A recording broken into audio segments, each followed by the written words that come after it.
कभी कभी ज़िंदगी हमें ऐसे मोड़ पर ला खड़ा करती है जहाँ हर चेहरा तो अपना लगता है मगर दिल अजनबी होता है।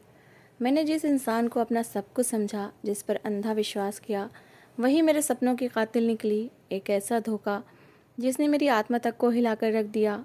उस दिन जब सुदेश ने गीता मेरे सामने रखी और गीता पर हाथ रखकर कसम खाने को कहा, तो मैं समझी कि शायद ये अंतिम परीक्षा होगी, लेकिन असली तूफान तो अभी आना बाकी था। तुमने मेरा कोई मान नहीं रखा अपने घर वालों के सामने, जबकि पति पत्नी एक दूसरे की परछाई होते हैं। तो आज मैं जो तुम्हारे साथ करूँगा तुम वो सब भी अपने घर वालों को बताना। नफरत से कहते हुए सुदेश ने सर झुकाए खड़ी रिद्धिमा से कहा और फिर उसे घसीटते हुए कमरे में ले जाने लगा। नहीं, आप मेरे साथ ऐसा नहीं कर सकते। आपने कहा था आप मेरे पास नहीं आएंगे। जैसे ही सुदेश ने उसे बेड पर धक्का दिया, वो तुरंत डर से चिल्लाई, ये तुम्हारी सज़ा है कि आज रात तुम मेरे अंदर का जानवर देखोगी। शादी की अगली ही सुबह रिद्धिमा की सारी सहेलियां और बहनें उसे मिलने सुदेश के घर आई थीं। रस्म के अनुसार वो नाश्ता भी साथ लाई थीं। जैसे ही नाश्ता टेबल पर लगाया गया, रिद्धिमा की बहनें और सहेलियां उसे कमरे में ले आईं। सब शरारती अंदाज में शर्माई हुई दुल्हन से पूछने लगीं, अच्छा बताओ क्या क्या हुआ पूरी रात। उसकी एक कज़िन जिसके अगले महीने शादी थी, वो तो बड़े ध्यान से अपने कान खड़े किए बैठी थी। रिद्धिमा सबकी बातें सुनकर कुछ नर्वस हो गई थी। वो बोली, मैं ऐसे कैसे बता सकती हूँ। कजिन हंसते हुए बोली, अरे शुरू से बताओ, जब जीजा जी कमरे में आए थे तो क्या हुआ था। सब के सब बहुत रुचि लेकर सुन रही थी। रिद्धिमा का चेहरा लाल हो गया, नजरें झुक गईं। दिल में रात के भयानक पल पलटने लगे। चेहरे से मुस्कुराहट एकदम गायब हो गई। दिल जोर से धड़कने लगा। सुदेश का वो व्यवहार याद आते ही खौफ की एक लहर शरीर में दौड़ गई। शादी बहुत अचानक तय हुई थी। जब उसे सुदेश की तस्वीर दिखाई गई तो उसकी पर्सनैलिटी रिद्धिमा को बहुत पसंद आई। उसने अपनी आंखों में सुदेश के सपने बसा लिए।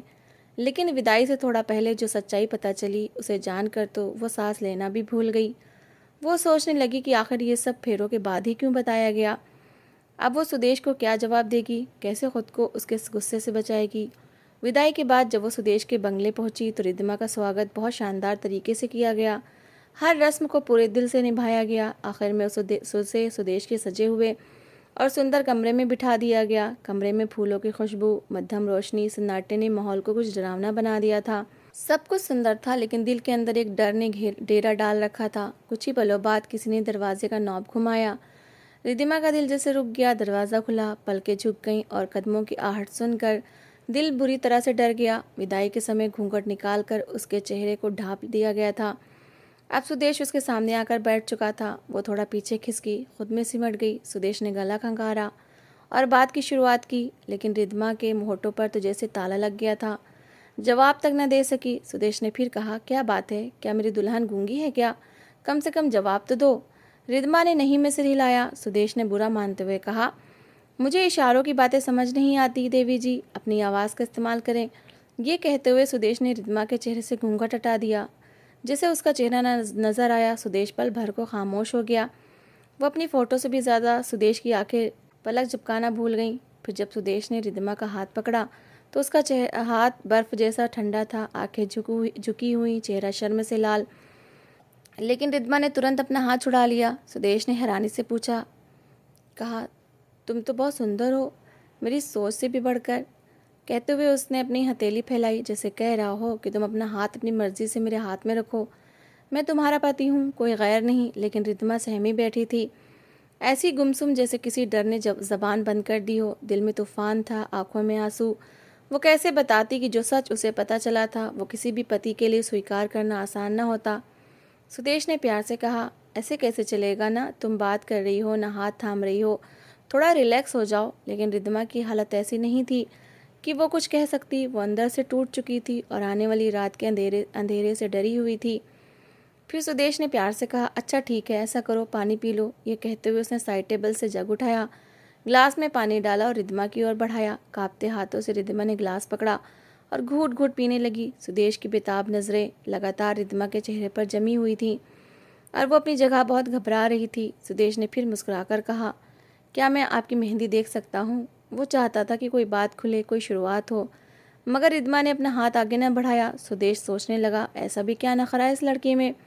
ठीक है, सुंदर है, लेकिन पत्नी है मेरी, ज़रा भी बात करने के लिए तैयार नहीं। सुदेश ने खुद को संभालते हुए प्यार से पूछा, कोई प्रॉब्लम, कोई बात है तो प्लीज़ मुझे कहो। रिद्धिमा कुछ कहना चाह रही थी। सुदेश, मैं करके वो रुक गई। वो उलझन में थी कि बात कैसे शुरू करे और शब्द कैसे चुने। मैं सुन रहा हूँ, कहो ना क्या बात है। सुदेश के कहने पर रिद्धिमा की आंखों से आंसू बहने लगे। ये देखकर सुदेश का चेहरा परेशान हो गया। क्या हुआ? घर वाले याद आ रहे हैं? देखो, पति पत्नी एक दूसरे के साथी होते हैं, दोस्त होते हैं। उसने प्यार से रिद्धिमा के ठंडे हाथों पर अपने हाथ रख दिए। रिद्धिमा को कुछ और सूझा नहीं तो वह उसकी बात पर सर हिलाने लगी। सुदेश ने हल्का सा मुस्कुराकर कहा, देखो, ये रीत तो सदा से चली आ रही है। राजा भी अपनी बेटी को अपने घर में नहीं रखता, हर बेटी को विदा होना ही होता है और ये सिलसिला ऐसे ही चलता रहेगा। तब रिद्धिमा ने आंखें बंद करते हुए बड़ी मुश्किल से वह बात कही, मैं आज की रात आपको आपका अधिकार नहीं दे सकती। ये सुनते ही सुदेश का चेहरा थोड़ा बदला। एक पल को तो वो जैसे अंदर से हिलकर रह गया। वो जो इतने अरमान और प्यार से इस नए रिश्ते की शुरुआत करने जा रहा था, रिद्धिमा के इस इनकार ने सब कुछ तोड़कर रख दिया। सुदेश ने रिद्धिमा के हाथ छोड़ दिए, गहरी नज़रों से उसे देखने लगा। लेकिन क्यों? वजह तो बताओ। लेकिन रिद्धिमा का जवाब नहीं आया, वो बस रोती रही। सुदेश ने एक लंबी सांस ली, नज़र उठाई, उस सजे हुए कमरे को देखा जिसे उसने खुद बड़ी चाहत से सजाया था। 4 घंटे लगाकर एक एक चीज़ को प्यार से चुना था ताकि पत्नी को पहली रात खुशी और इज्जत का एहसास हो। मगर वो लड़की तो रिद्धिमा परेशान हो चुकी थी, कहने को कह चुकी थी, लेकिन अब ये बात संभालना मुश्किल लग रही थी। बताओ मुझे, क्यों नहीं? कारण क्या है? सुदेश का स्वर सपाट हो चुका था। रिद्धिमा का दिल अंदर से कांपने लगा जैसे सूखा पत्ता तेज हवा में कांपता है। सुदेश ने अपना चेहरा बिल्कुल रिद्धिमा के पास लाकर गुस्से से कहा, कुछ पूछ रहा हूँ तुमसे, जवाब दो। उसके गुस्से से रिद्धिमा डर गई लेकिन चुप रही। तुम्हारी चुप्पी मेरा दिमाग खराब कर रही है, बताओ क्या बात है। रिद्धिमा की सांसें उखड़ने लगी। दिल में एक ही डर था कि अगर सच बता दिया तो वो शायद उसे अभी इसी समय कमरे से निकाल देगा। सुदेश के दिमाग में एक के बाद एक शक जन्म लेने लगे। क्या ये शादी उसकी मर्जी से नहीं हुई? क्या ये किसी और से प्यार करती है? और ये तो कोई भी मर्द सहन नहीं कर सकता कि पत्नी किसी और को दिल में बसाए हो। तब रिद्धिमा ने बहुत धीमी आवाज़ में कहा, मुझे डर लग रहा है इसलिए। ये सुनकर सुदेश ने चैन की सांस ली। वो तो पता नहीं क्या कुछ सोच चुका था। अब अंदाज़ा हुआ कि वो ज़्यादा ही डर रही है, जो हर नई दुल्हन को पहली रात महसूस होता है। रिद्धिमा कहने लगी, क्या मुझे थोड़ा समय नहीं दे सकते? सब कुछ बहुत जल्दी हो गया, 1 महीने में रिश्ता, फिर तुरंत शादी। सुदेश ने मुस्कुराकर कहा, ठीक है, कोई बात नहीं, तुम चेंज कर लो, आराम करो। हमने सारी ज़िंदगी साथ रहना है, एक रात की तो बात है, कोई बात नहीं।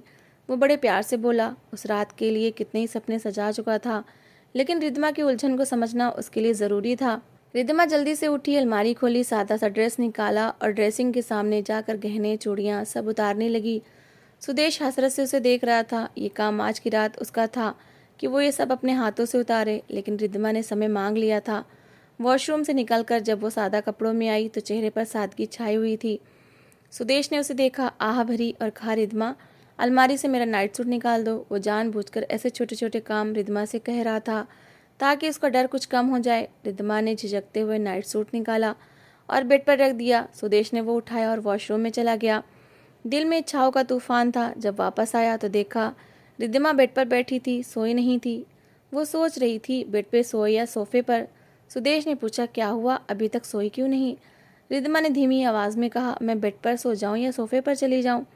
सुदेश ने बालों से तौलिया हटाकर मुस्कुराते हुए बोला, इतने बड़े बेड पर मैं अकेला तो नहीं सो सकता, तुम आराम से यहाँ सो सकती हो, सोफे पर सोने की कोई ज़रूरत नहीं है। ये सुनते ही रिद्धिमा का दिल ज़ोर ज़ोर से धड़कने लगा।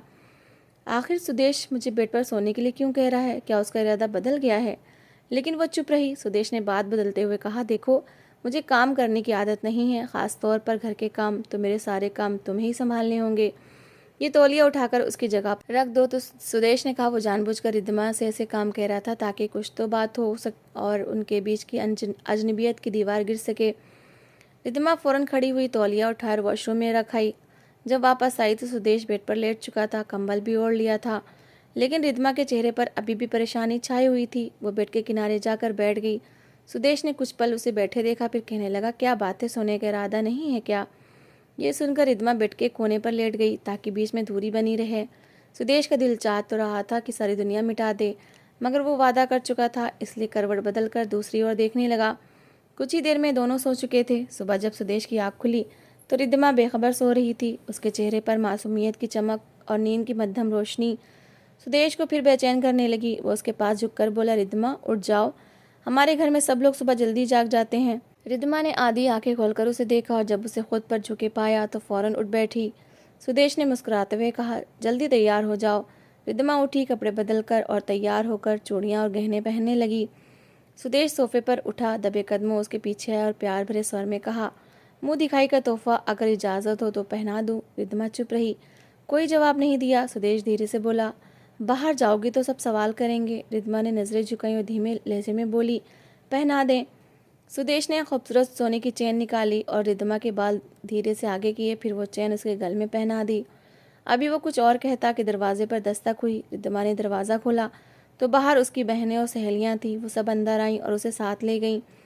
बाहर आते ही शीला देवी ने 500 के नोट रिद्धिमा के सिर से वार कर नौकरों को दिए, उसका माथा चूमा और आशीर्वाद दिया। उसके बाद सब लड़कियां रिद्धिमा को कमरे में ले गईं और शौक से कहने लगीं, बताओ रात कैसे गुजरी, क्या क्या बातें हुई जीजाजी से।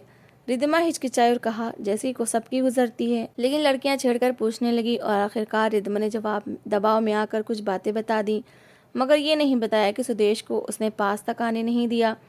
सौभाग्य से सुदेश अपनी घड़ी लेने वापस आया तो दरवाजे के पास ही रुककर ये सब सुन चुका था।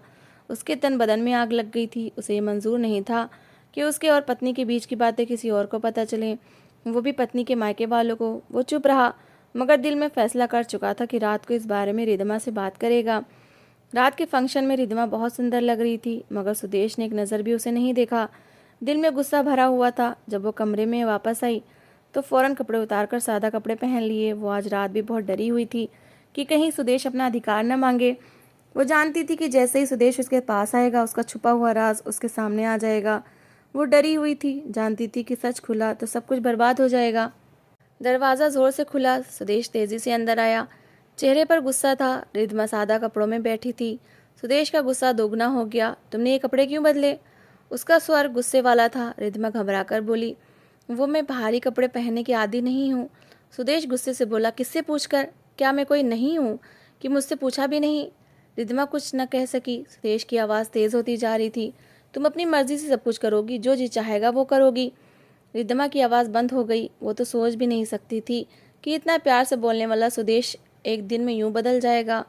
और ये बताओ कि तुमने हमारी पहली रात की बातें अपनी सहेलियों और बहनों से क्यों की? पति पत्नी एक दूसरे के परछाई होते हैं। सुदेश की आवाज़ में वो गुस्सा और दर्द था जो रिद्धिमा के दिल को चीर गया। और तुमने अपनी बहनों और सहेलियों के सामने मेरी बेइज्जती की, ना जाने उनसे क्या झूठी सच्ची बातें की हैं तुमने। तुम्हें शर्म नहीं आई? ये सुनकर रिद्धिमा का रंग उड़ गया। उसे अंदाज़ा नहीं था कि सुदेश सब सुन चुका है। उस समय तो उसकी सहेलियां और बहनें जैसे पीछा ही नहीं छोड़ रही थीं। बार बार सवालों से वो मजबूर हो गई थी। सुदेश तेज आवाज़ में गुस्से से बोला, बताओ मुझे, क्यों हमारे बीच की बातें बताई? रिद्धिमा धीमी आवाज़ में बोली, वो लोग बार बार पूछ रही थी। रिद्धिमा की सुदेश की आंखों में गुस्सा उतर आया। तो क्या बार बार पूछने पर तुम सब कुछ बता दोगी? तुम्हें शर्म नहीं आई ये सब कुछ कहते हुए? मैंने तुम्हारा लिहाज किया। कल की रात मैंने तुमसे कुछ नहीं कहा, तुम्हारी भावनाओं का और तुम्हारा ख्याल रखा, लेकिन तुमने सब कुछ मज़े ले लेकर उन्हें सुना दिया। रिद्धिमा बुरी तरह घबरा चुकी थी। सुदेश ने आगे बढ़ते हुए कहा, चलो जाओ, जाके वही कपड़े पहन कर आओ, मेकअप करो और मेरे सामने दुल्हन बनकर बैठो। फिर दिखाता हूँ कि शादी क्या होती है। जो कुछ होगा फिर सबको खुशी खुशी बता देना। वो गुस्से में था। उसकी बातों ने रिद्धिमा की जान निकाल दी थी। उसे डर था कि आज रात सच्चाई सुदेश के सामने ना आ जाए, वो सच जिसे वो छुपा रही थी। अगर सुदेश जान जाएगा तो वो क्या करेगा, वो अच्छे से जानती थी। उसने बेड से उठकर अपने कपड़े बदलकर भारी ड्रेस पहनी। सुदेश अब भी सोफे पर बैठा लगातार उसे घूर रहा था। चलो अब मेकअप करो, उसने कड़क आवाज़ में आदेश दिया। रिद्धिमा ने सारी तैयारियां पूरी की, मेकअप करके बेड पर आकर बैठ गई। दिल बुरी तरह से धड़क रहा था, हाथ कँपा रहे थे, सांसें तेज हो गई थीं। सुदेश उसके बिल्कुल सामने आकर बैठ गया। वो आगे बढ़ा ही था कि रिद्धिमा डर के मारे बेहोश होकर तकिए पर गिर गई। सुदेश की आंखें हैरत से फैल गईं। वो घबरा कर उसके पास आया, गाल थपथपाए, आवाज़ें दी, आंखें खोलो, क्या हुआ तुम्हें? उसे समझ नहीं आ रहा था कि क्या करे। ये सब कुछ इतना अचानक हुआ था कि वो खुद भी घबरा गया। मुझे क्या पता था कि तुम इतना डर जाओगी। उसने साइड टेबल से जग उठाकर पानी लिया और उसके चेहरे पर छींटे मारी। कुछ देर बाद रिद्धिमा हल्का सा हिली। सुदेश ने जल्दी से लाइट बंद की और बेड पर लेट गया, कहीं वो होश में आकर अचानक डर न जाए। रिद्धिमा के उठने से पहले सुदेश ऑफिस जा चुका था और फिर कई दिनों तक उसने इस बारे में कोई बात नहीं की। रिद्धिमा अब ज़्यादातर समय शीला देवी के साथ गुजारती थी। किचन में भी काम करने लगी थी। दिन भर हंसती मुस्कुराती रहती, सबसे घुल मिल गई थी। सिर्फ एक इंसान था जिससे वो अब भी अजनबी थी, सुदेश। उसकी रात की रूटीन यही हो गई थी। सबके सोने के बाद वो देर रात तक लाउंज में टीवी देखती रहती, चैनल बदलती रहती, जैसे बस समय काट रही हो। उसे सुदेश के सो जाने का इंतज़ार होता। ताकि वो चुपके से कमरे में जाए और सो जाए। दिन में भी वो सुदेश के ऑफिस जाने से पहले ही कमरे से बाहर निकल जाती। सुदेश ने पहले तो ये सब चुपचाप सहन किया, सोचा शायद खुद ही बदल जाएगी, मगर शादी को 20 दिन हो चुके थे और रिद्धिमा के व्यवहार में कोई बदलाव नहीं आया था। आज शनिवार की रात थी, सुबह सुदेश की छुट्टी थी, वो जाग रहा था। उसने ठान लिया था कि आज वो देखेगा कि रिद्धिमा आती कब है। रात 1:30 दरवाज़ा धीरे से खुला। रिद्धिमा चुपचाप अंदर आई, धीरे से दरवाज़ा बंद किया, अंधेरे में बेड तक गई और आकर लेट गई। उसे लगा सुदेश सो रहा है, मगर वो जाग रहा था और शायद अब कुछ बदलने वाला था। जैसे वो बेड पर लेटी, सुदेश ने उसका हाथ पकड़ लिया। रिद्धिमा की तो जैसे जान निकल गई, वो घबरा गई। सुदेश बोला, इतनी देर से आती हो, बाहर क्या करती रहती हो? नींद नहीं आ रही थी, मैं टीवी देख रही थी। उसकी आवाज़ में डर, बेबसी साफ झलक रही थी। वो हाथ छुड़ाने की भी कोशिश कर रही थी, मगर सुदेश ने उसकी बात को अनसुना करते हुए कहा, मेरा ख्याल नहीं आता तुम्हें? 20 दिन हो चुके हैं हमारी शादी को, मेरे विचार से इतना समय बहुत होता है। ये कहते हुए उसे अपनी ओर खींचने लगा, लेकिन रिद्धिमा घबराकर पीछे हटने लगी। प्लीज़ सुदेश। सुदेश का मूड खराब हो गया। बात क्या है, क्यों हर बार इनकार करती हो? मैंने बहुत समय दिया तुम्हें रिद्धिमा, मगर तुम्हें मेरी भावनाओं का भी एहसास होना चाहिए। वो फिर बोला, क्या मैं तुम्हें अच्छा नहीं लगता या कोई और है तुम्हारी ज़िंदगी में? रिद्धिमा का दिल डर गया। वो नहीं में सर हिलाने लगी। तो फिर मुझे तंग क्यों कर रही हो? सुदेश जैसे जैसे उसके पास आया, रिद्धिमा की आंखों से आंसू बहने लगे। अब तो सुदेश को विश्वास होने लगा था कि बात कुछ और है, ये शर्म या डर नहीं है, कुछ और है। सच बताओ, वो धीरे से बोली। अगर मैं आपको सच बता दूं तो विश्वास करेंगी मेरी बात का? सुदेश का दिल घबरा गया। ऐसा भी क्या सच है? मैं जानती हूँ आप मुझे छोड़ देंगे। वो ज़ोर ज़ोर से रोने लगी। ये सुनकर सुदेश का दिमाग घूम गया। क्या तुम किसी और से प्यार करती थी? रिद्धिमा ने रोते हुए कहा, मैं आपको सच नहीं बता सकती, मेरी ज़िंदगी दांवों पर लग जाएगी। सुदेश ने गुस्से से कहा, पहेलियाँ मत बुझाओ, मुझे बताओ क्या बात है। बस मुझसे दूर रहा करें, मैं आपके लायक नहीं हूँ। सुदेश के पैरों के नीचे से ज़मीन निकल गई। क्या इसका मतलब तुम्हारी ज़िंदगी में कोई और था? आप गलत सोच रहे हैं। सुदेश की सांसें तेज़ हो गईं। वो दर्द, सदमे और गुस्से से बोला, क्या कोई हादसा हुआ था या फिर? सुदेश का दिल बहुत घबरा रहा था। वो शक के समंदर में डूब रहा था। मैंने कभी किसी औरत को नज़र भर कर नहीं देखा। अपनी सारी भावनाएं अपनी पत्नी के लिए संभाल कर रखी थीं, और तुम? उसकी आवाज़ भर्रा गई। रिद्धिमा बोली, आप गलत सोच रहे हैं, मेरी बात तो सुने। मगर सुदेश ने हाथ उठा दिया। कुछ नहीं सुनना मुझे, जाकर सोफे पर सो जाओ। शुक्र करो तुम्हें कमरे से बाहर नहीं निकाल रहा, सुबह तुम्हें तुम्हारे मायके छोड़ आऊँगा। वो बात जो उसने आखिर में कही, रिद्धिमा के दिल कांपने लगा। मैंने कभी किसी का रुमाल तक इस्तेमाल नहीं किया, तो तुम्हें कैसे सहन कर सकता हूँ? मैं तुम जैसी लड़की के साथ नहीं रह सकता। बताओ कौन है वो? रिद्धिमा ने बेबसी से कहा, आप गलत समझ रहे हैं, ऐसा कुछ नहीं है। सुदेश का गुस्सा आपे से बाहर हो रहा था। मैं कैसे मान लूँ? तुम खुद कह रही हो कि तुम मेरे लायक नहीं हो। क्या कोई हादसा हुआ था या फिर? वो रुक गया, अपने मुंह से कह भी नहीं पा रहा था। रिद्धिमा बोली, मैं कह रही हूँ ना, आप गलत समझ रहे हैं, बस मुझसे दूर हो जाएं। सुदेश दहाड़ा, अब तो हर हाल में सच जाना है मुझे। रिद्धिमा की आवाज़ कांपने लगी। अगर मैं सच बता दूं तो क्या आप मुझे छोड़ देंगे? सुदेश बोला, हाँ छोड़ भी सकता हूँ, वादा नहीं कर सकता। अब सुदेश की सांस फूलने लगी थी। वो इस धचके के लिए तैयार नहीं था। जिस लड़की को उसने अपना प्यार, मोहब्बत, अपनी आंखों का सपना बनाया, वो आज उसके सामने इस तरह खड़ी थी। मैंने तो कभी किसी का झूठा गिलास तक यूज़ नहीं किया, किसी का उपयोग किया हुआ तौलिया तक नहीं छुआ। पत्नी कैसे बर्दाश्त कर सकता हूँ? वो अचानक उठा। उठो यहाँ से, तुम इस लायक नहीं कि मेरे साथ मेरे बेड पर लेटो। मैंने आज तक किसी लड़की के साथ कोई संबंध नहीं रखा, किसी और को नज़र भरकर नहीं देखा था कि सारा प्यार अपनी पत्नी को दूंगा। वो जैसे चीख पड़ा, तुमने मेरे साथ इतना बड़ा धोखा किया। मैं तुमसे 20 दिन से पूछ रहा हूँ, तुम मुझे बहाने बनाकर टाल रही हो। रिद्धिमा रोते हुए बोली, सुदेश मेरी बात तो सुने। कुछ नहीं सुनना मुझे। सुदेश की आवाज़ में फैसला था। चली जाओ यहाँ से, सोफे पर जाकर सो जाओ। रिद्धिमा गिड़गिड़ाई, भगवान के लिए सुदेश, एक बार मेरी बात तो सुन लो। बस सुबह होते ही मैं तुम्हें तुम्हारे मायके छोड़ाऊंगा। मैं ऐसी लड़की के साथ नहीं रह सकता जिसका चरित्र ठीक ना हो। वो बोलता रहा, जैसे अपने अंदर का तूफान शब्दों के जरिए बाहर निकाल रहा हो। सुदेश अपनी सोचों में उलझा टूटा बैठा था, और रिद्धिमा रोते हुए उसके पास हो गई ताकि अपने आप को निर्दोष साबित कर सके। अगली सुबह सुदेश ने जैसी आंखें खोली, वो देख रहा था कि रिद्धिमा नींद में भी घबरा रही है। भले ही उनके बीच की दूरी मिट चुकी थी, लेकिन रिद्धिमा की खामोशी बढ़ती जा रही थी। वो हर समय किसी अनजान डर से डरी दिखाई देती थी। शादी को 3 महीने गुजर गए थे। शीला देवी ने वंशज की उम्मीद में कहा, कब खुशखबरी सुनाओगी? सुदेश भी बच्चों की बातें करने लगा। मुझे छोटे बच्चे बहुत पसंद हैं, 2-3 नहीं, बहुत से। ये सुनते ही रिद्धिमा की आत्मा काँप जाती। वो सुदेश के पास बैठी कपकपाती रहती। सुदेश पूछता, क्या हुआ, सर्दी लग रही है? 6 महीने बाद शीला देवी ने एक दिन कहा, सुदेश बहू को डॉक्टर के पास लेकर जाओ। रिद्धिमा का रंग उड़ गया। अस्पताल जाना जैसे अपनी मौत के फैसले पर खुद हस्ताक्षर करना था। लेडी डॉक्टर ने जांच के बाद रिपोर्ट दी और रिद्धिमा से कहा, ये बात मैं छुपा नहीं सकती। रिद्धिमा हाथ जोड़कर बोली, मेरा घर बर्बाद हो जाएगा, मैं बर्बाद हो जाऊंगी। लेकिन डॉक्टर ने सब सच सुदेश को बता दिया और उस पर सुदेश तो जैसे सांस लेना ही भूल गया। यह असंभव है, प्लीज़ रिपोर्ट दोबारा देखें। रिद्धिमा पत्थर की मूरत बनी बैठी थी। वो जान गई थी कि अब वो समय आ गया है। घर आकर सुदेश कमरे में चुपचाप बैठा था। रिद्धिमा बोली, जो फैसला आप करें मुझे स्वीकार है। सुदेश ने गुस्से से कहा, अच्छा नहीं किया तुमने और तुम्हारे घर वालों ने। रिद्धिमा ने सच बताया, मुझे बस विदाई से पहले ही पता चला, मैं डरी हुई थी, आपको खोना नहीं चाहती थी। वो रोते हुए कमरे से बाहर निकल गई। कुछ देर बाद सुदेश अपनी माँ के पास आया और कहा, माँ, रिद्धिमा की सारी रिपोर्ट्स ठीक हैं लेकिन मेरी ठीक नहीं है। मैं कभी बाप नहीं बन सकता। शीला देवी रो पड़ी। रिद्धिमा के कदम वहीं रुक गए। सुदेश ने उसकी कमी अपने सर ले ली थी। रिद्धिमा ने कहा, आपने इतना बड़ा झूठ क्यों बोला?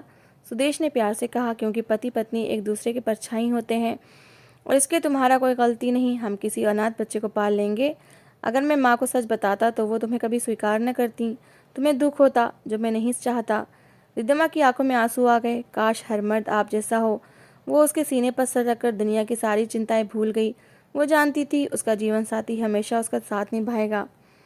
तो दोस्तों, इस कहानी को लेकर आपकी क्या राय है, कमेंट बॉक्स में ज़रूर बताएं। और अगर आपको हमारी आज की कहानी अच्छी लगी हो तो प्लीज़ इसे लाइक ज़रूर करें। अगर आपने अभी तक हमारे चैनल को सब्सक्राइब नहीं किया तो ज़रूर कर लीजिए। तो मिलते हैं ऐसी एक और मोटिवेशनल कहानी के साथ। Thanks for watching.